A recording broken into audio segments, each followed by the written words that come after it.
छोटे भाई के लिए मैंने 3 साल की जेल काटी। जेल में रहते हुए मैंने अनजाने में एक बड़े उद्योगपति के बेटे की जान बचाई। आभार स्वरूप उसने मुझे 1 करोड़ रुपए दिए। जेल से बाहर निकलते ही मैंने सबसे पहले अपने पिताजी को फोन किया। मैं यह खुशखबरी उनके साथ बांटना चाहता था, लेकिन जैसे ही उन्होंने मेरी आवाज सुनी उन्होंने तुरंत फोन काट दिया। मुझे लगा शायद घर में कोई बड़ी परेशानी आ गई है। मैं घबराकर सीधे घर की ओर दौड़ा। दरवाजे पर पहुंचते ही अंदर से भाभी की आवाज सुनाई दी। हम ये सब तुम्हारे भले के लिए ही कर रहे हैं। आखिर ये घर उसी के पैसों से खरीदा गया था, लेकिन वो जेल काट कर आया है, उसे नौकरी भी कहां मिलेगी? अगर घर में रह गया तो सारी उम्र हम पर बोझ बन जाएगा। उसके आते ही उसे किराए का घर ढूंढने को कह देना। मैं किसी जेल काट कर आए इंसान के साथ नहीं रह सकती। दरवाजे के बाहर खड़ा मैं उनकी बातें सुन रहा था। जैसे ही दरवाजा खटखटाने के लिए हाथ बढ़ाया मेरा शरीर कांपने लगा। जिस दिल में अपने परिवार के लिए प्यार और चिंता भरी थी वो पल भर में टूटकर बिखर गया। माँ बाप हमेशा छोटे भाई का पक्ष लेते थे, लेकिन मेरा भाई मुझसे बहुत प्यार करता था। मैं भी उसी के लिए जेल गया था। मैंने खुद को समझाया, नहीं, मेरा भाई मुझे घर से निकालना नहीं चाहेगा। यही सोचकर मैंने दरवाजा खटखटाया। दरवाजा माँ ने खोला। मुझे देखकर उन्होंने बनावटी हैरानी जताई। अरे तेरा, तू इतनी जल्दी कैसे आ गया? तेरे पापा तो अभी तुझे लेने जाने वाले थे। फिर उन्होंने मुझे ऊपर से नीचे तक देखा। इन 3 सालों में तू बहुत दुबला हो गया है, बहुत कष्ट झेला होगा। मैंने हल्की मुस्कान के साथ कहा, कोई बात नहीं माँ, अब टैक्सी आसानी से मिल जाती है। इतना कहकर मैं घर के अंदर चला गया। तभी भाभी सुहानी एक स्प्रे की बोतल लेकर आई और मेरे ऊपर लगातार सैनिटाइजर छिड़कने लगी।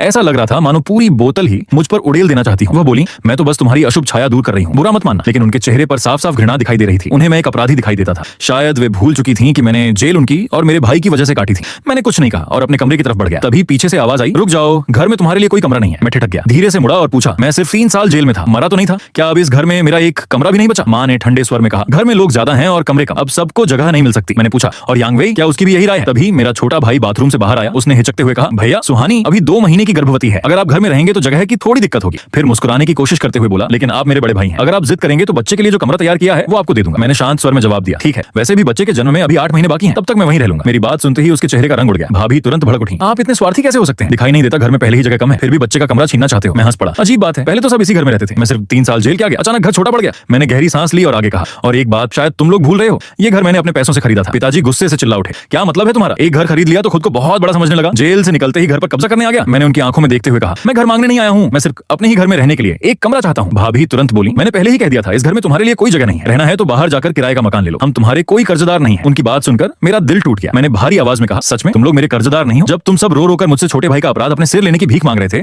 तब क्या कहा था? किसने कहा था कि अगर मैं जेल चला गया तो मैं इस परिवार का सबसे बड़ा उपकार करने वाला इंसान कहलाऊंगा? किसने कहा था कि मेरी इस कुर्बानी का एहसान पूरी जिंदगी नहीं भूलोगे? आज मैं सिर्फ अपने ही घर में एक कमरा मांग रहा हूँ, क्या ये इतनी बड़ी मांग है? 3 साल पहले मेरे छोटे भाई और उसकी पत्नी मेरी कार लेकर निकले थे। उन्होंने तेज रफ्तार में गलत दिशा में गाड़ी चलाई और एक इंसान की जान ले ली। हादसे के बाद माँ पापा मेरे सामने हाथ जोड़कर रोने लगे। उन्होंने कहा, तेरा भाई बड़ी मुश्किल से नामी यूनिवर्सिटी तक पहुंचा है, उसका भविष्य अभी शुरू भी नहीं हुआ, अगर उसे जेल हो गई तो उसकी पूरी जिंदगी बर्बाद हो जाएगी। लेकिन तू तो बस एक छोटी कंपनी में नौकरी करता है, तेरे करियर की कीमत उसके भविष्य के सामने कुछ भी नहीं है। उन्होंने मुझसे विनती की कि मैं अपराध अपने सिर ले लूं। उन्होंने वादा किया था, अगर तू ये बलिदान देगा तो पूरा परिवार जिंदगी भर तेरा एहसान मानेगा। मैंने किसी इनाम या बदले की उम्मीद में यह फैसला नहीं लिया था। मैंने सिर्फ अपने माता पिता का दर्द देखा था और अपने छोटे भाई से सच्चा प्यार किया था। इसीलिए मैंने अपनी जिंदगी, अपना भविष्य और अपने सपने दांव पर लगा दिए। पर